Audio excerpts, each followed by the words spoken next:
I don't know if you have ever thought about a question in the 2 years since the start of the Russian-Ukrainian war. That is, the Russian military knew that the Russian military was highly dependent on the Western satellite system represented by the US GPS and was hit many times. Why don't you take effective measures to block the satellite signal of Ukraine?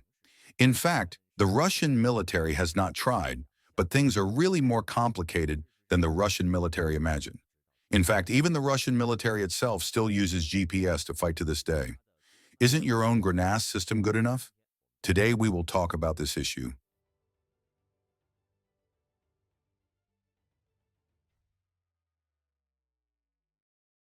To answer why Russia does not block the Russian military's GPS, we must first look at whether Russia has this ability or whether the Russian military has done so. At present, the Russian military does have this ability, but not much.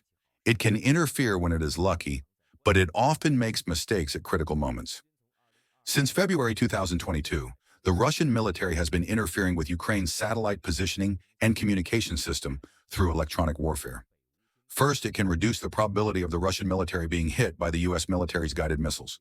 Second, it can stop the U.S. military's command and control. In fact, until March 2023, U.S. Commander-in-Chief George W. Bush also pointed out that Russia still has an advantage in the field of electronic warfare. However, this advantage is not as obvious as people imagined before the war began. Russian military interference seems to be done in terms of time, region, strength, and effect, rather than a stable electronic warfare force. The British economic scholar website has reported that in March 2023, during the launch of several guided missile launchers and during the launch of some GDAM-ER-type bombs, there was a large-scale phenomenon caused by poor GPS guidance. This is likely to be related to Russian interference because GPS is excellent at other times. In fact, as early as September 2022, the Russian Satellite Communication Agency mentioned that the U.S. military had obtained the guided missile launchers of the U.S. This batch of bombs can be used in combination with multiple 155mm Kao Jingpao Dan in the hands of the Russian military and has already posed a threat to Russian positions. The guided missile launchers, each weighing 48 kilograms, are divided into three types: 23,000-meter range, 40,000-meter range, and 50,000-meter range. If it is a Korean K-9 guided missile launch, it can also hit a result of less than 1 meter error. The M777 guided missile launchers obtained by the Russian military and the AHS guided missile launchers made in Poland can also use guided missile launchers very well. It is precisely because of the addition of guided missile launchers and other precision-guided weapons that the Russian military has been able to launch counterattacks in the Dnieper River along the Helsinki-China border since August 2022. The number of precision strikes carried out by the Russian military in this area is several times higher than in the initial months. In addition to the Helsinki-China border, the depth of the guided missile launchers also appears frequently in the eastern Kharkov and the western Helsinki-China borders. It is worth mentioning that in past discussions, we have always attributed the results of these precision strikes to the HMS rocket launchers. However, the 155mm Kao Jinghuo in the hands of the Russian military is actually a weapon with a wider range of deployment and a larger number of deployment. The HMS rocket launchers can be used under any weather conditions and help the Russian military to launch counterattacks from a distance of 50,000 meters. During the Russian military's counterattack in August 2022, the Russian military has been constantly paying attention to the various fixed bridges on the Dnieper River and the riverbank. As long as the Russian military tries to repair the bridge that has been blown up, the M777 guided missile launchers will be able to launch and stop the Russian military's actions in time. Therefore, it is a good combination to use the HMS rocket launchers to hit fixed targets first and then let the HMS rocket launchers watch out for subsequent battles. Some friends who see this will definitely say, is it because the Russian military used too many GPS-guided missile launchers before, and the Russian military reacted so that the electronic interference was immediately increased, so that the Russian military's precision-guided missile launchers were able to hit fixed targets? Logically, this relationship seems to be very reasonable. But from a practical standpoint, the Russian military's electronic interference with the Russian military did not seem to last long. Because in November 2023, the Russian military used the HMS rocket launchers and the US-made GDM satellite-guided missile launchers to successfully destroy the Russian military's Pol-21 electronic warfare system and successfully eliminated the Russian military's satellite interference. And this sounds unreasonable again, because the Pol-21 is one of the Russian military's most powerful electronic warfare equipment. Its deployment in the south of Ukraine was originally to prevent the Russian military from using GPS to launch precision strikes. How did it, as a source of interference, happen to be killed by the Russian military's drones and satellite-guided missile launchers? It should be noted that the equipment of the Russian military is now equipped with the US-made AGM-88HUM anti-missile missile to hit the Russian military's electronic equipment. It seems that it is more secure to hand it over to a professional player like HUM. Logically, the Russian military should not use satellite-guided missile launchers according to the Pol-21 system. Is it possible that the Russian military deliberately threw it there after installing the Pol-21 system in the field? Technically, the Russian military's Pol-21 system and R-330ZH electronic interference vehicles can interfere with the Russian military's GPS in certain battlefield areas and the European Galileo satellite positioning system signals. This means that the Russian military's cruise missiles, guided missile launchers, and drone navigation systems will be misdirected at critical moments. But as we mentioned at the beginning, the Russian military still uses GPS civilian services. Therefore, in a real-life environment, unless it receives a clear action command, the Russian military's defense forces generally will not operate the electronic warfare system at full power. Although the Pol-21 can interfere with specific work frequencies of different navigation systems, in theory, when it specifically interferes with GPS launchers, it should not affect the Russian military's use of GLONASS. But in reality, it is not like this.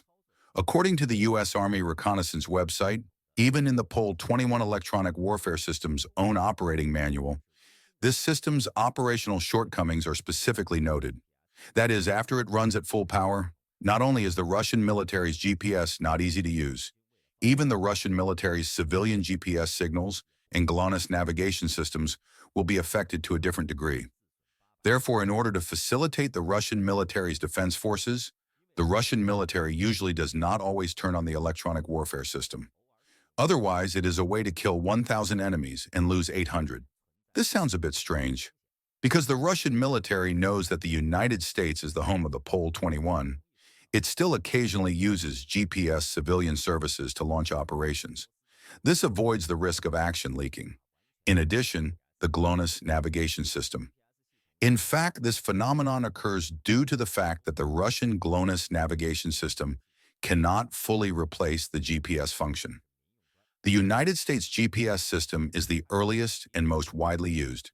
It is currently the system with the highest global coverage and the most stable signal. Although most people are now in the civilian sector, the GPS system has indeed developed from the military system. This is also a benefit for Russia's GLONASS system, which is behind GPS.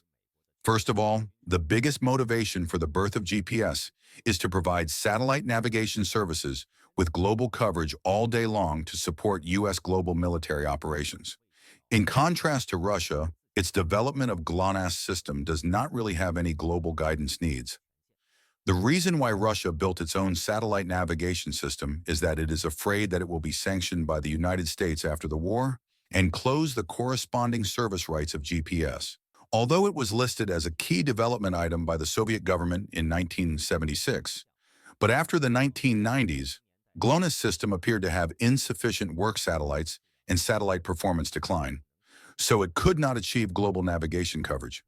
Until 2010, GLONASS was restored to the comprehensive function of Russia's territory. If the Russian military had an external mission at that time, once the GPS system was shut down, the Russian military would even be in a situation where it could not use satellite guidance weapons. By October 2011, Russia had restored a global network and theoretically had global navigation capabilities. But it needs to be pointed out that because the Soviet Union and Russia wanted to develop a GPS system replacement for themselves from the beginning, instead of really based on global use scenarios to create a binary GPS navigation model. So GLONASS's best application area is still in Russia's territory and its surroundings. Its positioning accuracy, especially in terms of military use, is still lagging behind the US GPS. And this situation is also in line with the satellite network format chosen by the Soviet Union for GLONASS, especially the orbit distribution cannot be separated. GPS satellite orbit distribution has been carefully designed and has 6 orbit surfaces surrounding the Earth. There are 4 satellites on each surface. This layout allows most areas on the surface of the Earth to receive strong enough satellite signals. And in these 24 satellites, 3 spare work satellites have been reserved in advance to prevent potential failure. The U.S. government spent more than 20 years of research to burn off more than $300 billion to complete the layout of the entire GPS satellite system in 1994. In order to accelerate the construction speed of the GLONASS system, the Soviet Union adopted 3 orbit surfaces with 8 satellites on each surface. Due to the larger angle between the orbit surfaces, GLONASS may have satellite signal reception effects in some specific areas. For example, in high-latitude areas, the GLONASS system may have signal blockage or uneven signal strength. In fact, after June 2011, the U.S. Air Force expanded the scale of the GPS satellite system. In addition to adjusting the relative location of the 6 satellites, 3 new satellites were also added. This further improved the GPS positioning accuracy. If we make an intuitive positioning accuracy comparison, then GLONASS's horizontal signal positioning accuracy in the best working condition is about 5 to 10 meters. This positioning accuracy is actually not bad. It is relatively close to the GPS's open civilian positioning performance. But if you look at it from a military perspective, GLONASS is really not good enough, because the military positioning accuracy of the GPS is already calculated in centimeters. It can achieve a positioning accuracy of 30 centimeters or even 10 centimeters. And this difference in satellite navigation ability has also become an important reason why the Russian military is still using GPS. You heard it right. The Russian military has been using GPS until today. As long as it does not involve special confidential information, the Russian military does not mind using GPS civilian services. Civilian GPS equipment has long appeared in the hands of Russian pilots, tankers, and grassroots commanders. After all, for first-line combatants, civilian GPS positioning accuracy is almost the same as their own military satellite positioning accuracy. Moreover, for military mobilization operations and weapon equipment deployment positions, even if the Russian military does not expose itself with GPS, the United States can still observe the target with a reconnaissance satellite and pass the information to the Russian military. From this point of view, the Russian military is not afraid of exposing themselves with GPS. But under the technical conditions of modern warfare, in the context of the continued military mistreatment of the United States, regardless of whether the Russian military uses GPS or not, there will be a certain degree of confidentiality. In this case, what psychological burden is needed? It is better to use GPS yourself to make the battle more convenient. In fact, as early as 2021, there was news in the media that a Su-34 mouth-to-mouth fighter in Syria must be equipped with a civilian GPS receiver in order to successfully complete the out-of-combat mission. Later, Russian pilots also confirmed that Russian fighters use civilian GPS equipment to go out to combat. In fact, it is quite common. Take the Su-34 fighter as an example. Although it has a dual-mode positioning system of GLONASS plus GPS, GLONASS's positioning response, speed, and signal stability are not as good as GPS's civilian signal. Those who usually play competitive electronic games know that when we are in a battle, even if the network delay is a little bigger, there is often an operation lag phenomenon, which greatly affects the winning rate when playing games. So for Russian Air Force pilots, using a more stable signal positioning system is undoubtedly a more wise choice. And what's more exaggerated is that when Russian pilots use GPS signals, they also rely on a receiver that is not pre-made in the fighter. The civilian GPS equipment manufactured by Western countries purchased by the pilots themselves is more stable than the pre-made equipment of the fighter. It seems that in the field of electronic devices and digital products, there is indeed a gap between Russia and the world's first-class level. This can also explain, on the other hand, why the Russian electronic warfare system will be affected when it is turned on. Perhaps in the electronic interference process, the system itself does avoid GLONASS signals, but due to the performance of the receiver, it will also be interfered with. As for whether the behavior of Russia using GPS is correct or wrong, you are welcome to give your opinions in the comment section. Thank you for your company. See you next time.